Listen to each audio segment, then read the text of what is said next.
అది జనవరి మాసం. చుట్టూ అంతా మంచుతో కప్పబడి ఉంది. అక్కడ చలిలో ఒక వ్యక్తి వణుకుతూ తన ఆకలి ఎవరైనా తీరుస్తారేమోనని ఆశగా ఎదురుచూస్తున్నాడు. భగవంతుడా, తిండి తిని 3 రోజులవుతుంది. నా పై ప్రాణాలు పైలైపోతున్నాయి. నేను ఎక్కడికి నడవలేని పరిస్థితి. అంటూ బాధపడుతున్నాడు.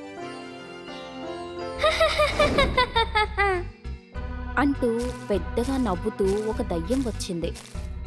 ఏంటి తాత, ఆకలిగా ఉందా? ఇదిగో భోజనం తీసుకో. వద్దు వద్దు, నన్నేం చేయొద్దు. నాకు నువ్వు ఇచ్చే ఆహారం వద్దు. దయచేసి ఇక్కడి నుండి వెళ్ళిపో. అంటూ కేకలు వేశాడు. అప్పుడు ఆ దయ్యం, ఎందుకు తాత నన్ను చూసి అందరూ భయపడుతున్నారు? నేనేం తప్పు చేశాను? ఆకలిగా ఉన్న వాళ్ళకి ఆకలి తీర్చడం నేను చేసిన తప్ప? ఆ మాటలు విన్న అతనికి ఆ దయ్యం యొక్క స్వభావం మంచిదని అర్థమైంది. ఏడవకమ్మా, ఏడవకు. దయ్యం అంటే ఎవరికైనా భయం ఉంటుంది కదా. ఆ భయంతో నేనేనలా మాట్లాడాను. నన్ను క్షమించు. నిన్ను చూస్తే చాలా మంచిదానిలాగున్నావు. ఎవరమ్మా నువ్వు? తాత, ముందు మీరు కడుపు నిండా భోజనం చేయండి. ఆ తరువాత నేను ఎవరో చెప్తాను. చాలా ఆకలిగా ఉండడంతో ఆవురావురమంటూ భోజనం మొత్తం తినేశాడు. ఆ తరువాత, అమ్మా, నీకు ఎంతో కృతజ్ఞతలు తల్లి. తిండి తినే 3 రోజులవుతుంది. కడుపు మాడి చనిపోతానేమో అనుకున్నాను. నీ చల్లని చేత్తో నా కడుపు నింపావు తల్లి. అంటూ కన్నీరు పెట్టుకున్నాడు. ఊరుకో తాత, నువ్వేం బాధపడకు. ఇక నుండి నేనున్నాగా. ప్రతిరోజు నేను నీకు భోజనం ఇస్తాను, సరేనా? నాకు 2 కొడుకులున్నారు. ఆస్తులు పంచుకుని నడి రోడ్డుపై వదిలేశారు. ఏ బంధము లేని నువ్వు, అది కూడా దయ్యం రూపంలో నాకు సహాయం చేస్తున్నావు. నీ రుణం ఎలా తీర్చుకోగలనమ్మా? అయ్యో తాత, ఊరుకోమని చెప్పినా నువ్వు ఇంకా ఏడుస్తూనే ఉన్నావు.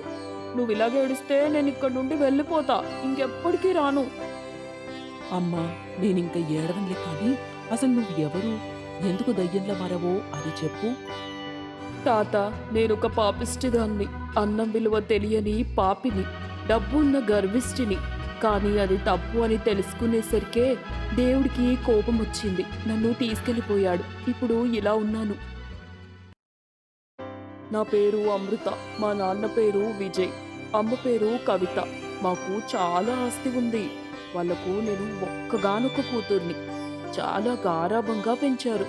ఆ గారాబమే నాకు ఈ పరిస్థితి తీసుకొచ్చింది. అమ్మా అమృత, భోజనం వడ్డిస్తాను, వచ్చి తిని వెళ్ళు. నాకొద్దు అంటూ ప్లేట్ని విసిరి కొట్టాను.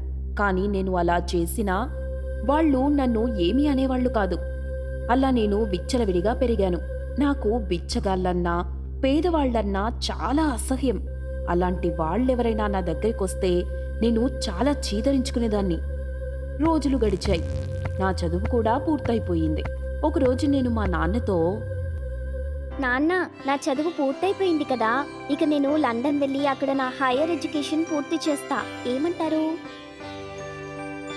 మంచి ఆలోచన. కానీ అది నీ పెళ్లి తర్వాత. మీ ఆయన ఒప్పుకుంటాడులే. నాన్న, నాకు అప్పుడే పెళ్లి చేసుకోవాలని లేదు, చదువుకోవాలనుంది. పెళ్ళాక చదువుకో అమ్మా. చూడమ్మా, రవి అంకుల్ వాళ్ళ అబ్బాయి విహారీ నీకు తెలుసుగా. అతను లండన్లో మంచి జాబ్ చేస్తున్నాడు. అయితే అతన్ని నువ్వే పెళ్లి చేసుకో. అమృత, నేను చెప్పేది విను. వాళ్లకు ఏదో ఆస్తి తగాదాలు ఉన్నాయట.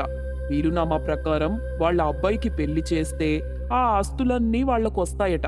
లేకపోతే వాటి కోసం చాలా గొడవలు పడాల్సి వస్తుందంట.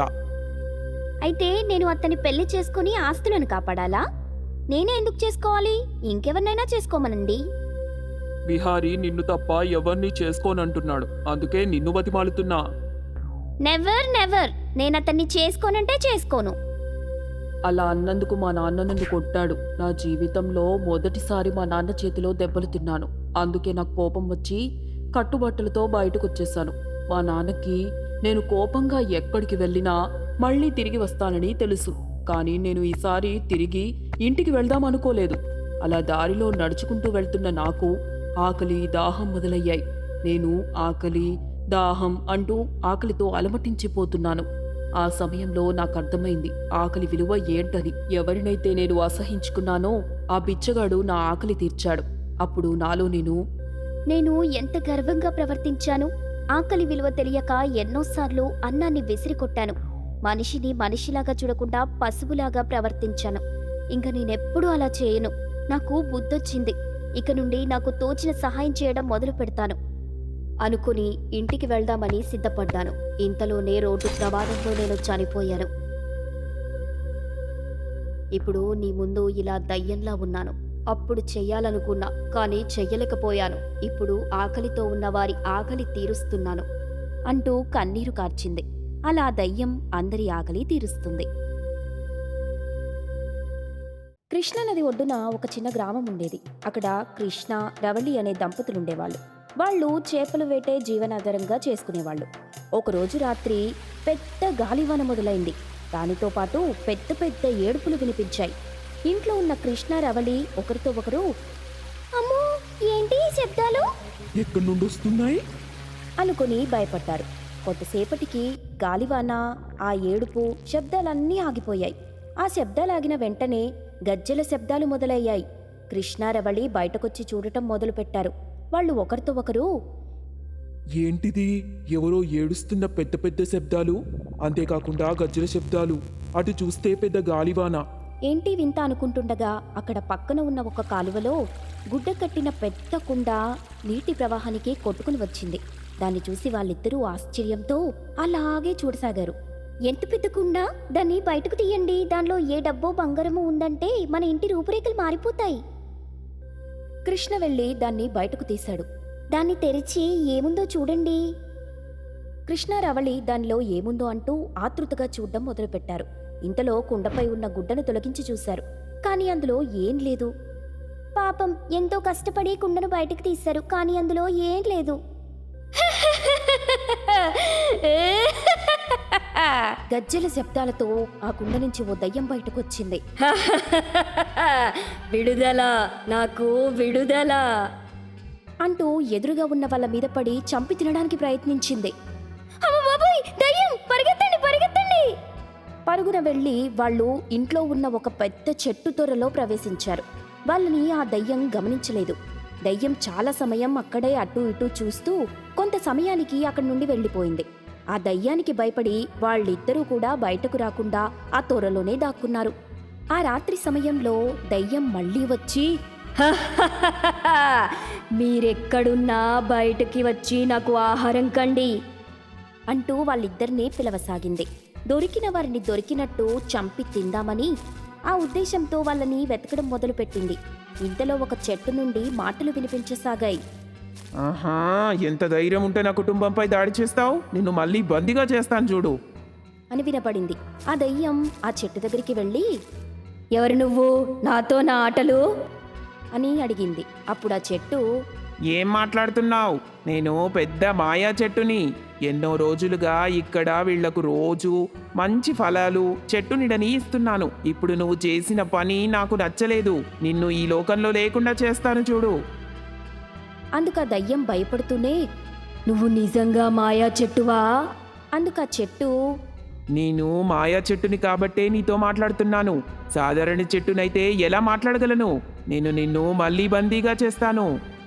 అందుకు ఆ దయ్యం భయపడిపోయి, అమ్మో ఇది నిజంగానే మాయ చెట్టేమో, మళ్ళీ నన్ను బందీగా చేస్తుందేమో అని భయపడిపోయి, సరే ఏదైనా మాయ చేసి చూపించు అని అడిగింది.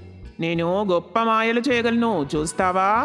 సరే అయితే నువ్వు గనక ఈ కుండను మాయం చేసి మళ్ళీ తిరిగి రప్పిస్తే నువ్వు చెప్పినట్టు ఇక్కడి నుండి వెళ్ళిపోతాను. ఆ చెట్టు ఆ కుండను మాయం చేసి మళ్ళీ తిరిగి రప్పించింది. ఇదిగో చూసావు కదా? దాన్ని చూసిన దయ్యం నిజంగానే గొప్ప మంత్రాలు తెలిసిన చెట్టు అనుకుంటా అని పారిపోతుండగా, ఆగో, నేను చెప్పినట్టు గనక చేస్తే నీకు ప్రతిరోజు మనిషి మాంసం ఆహారంగా ఉంటుంది, లేదంటే నీకు ఎప్పటికీ ఆహారం దొరకకుండా చేస్తా. అప్పుడు ఆ దయ్యం, వద్దొద్దు, మీరేం చెప్పినా చేస్తా. అయితే నేను ఒక కుండని తీసుకొస్తా. నువ్వు అందులోకి వెళ్ళావంటే నిన్నొక మంచి ప్రదేశానికి పంపిస్తా. అక్కడ కావలసినంత మనిషి ఆహారం ఉంటుంది. వెంటనే చెట్టు దయ్యం ఏ కుండ నుండి బయటికి వచ్చిందో అదే కుండని ప్రత్యక్షం చేయించింది. ఆ దెయ్యం మా కుండలోకి ప్రవేశించగానే చెట్టు ఒక పెద్ద గుడ్డతో ఆ కుండమూతి కట్టేసి నదిలోకి విసిరేసింది. అంతే, ఆ దెయ్యం బాధ వదిలింది.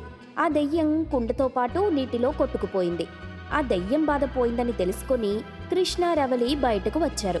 వాళ్ళు తిరిగి ఇంటిలోకి వెళ్ళిపోయారు. కానీ వాళ్ళ ఇల్లంతా దయ్యం నాశనం చేయడంతో వారు ఆ ఇంటికి మరమ్మతులు చేయాలని చెప్పి అక్కడ ఉన్న పెద్ద చెట్లన్నీ కొట్టేశారు.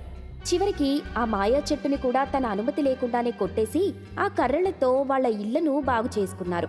అలా మంచి చేసిన మాయా చెట్టుని కూడా వాళ్ళ స్వార్థం కోసం వాడుకున్నారు.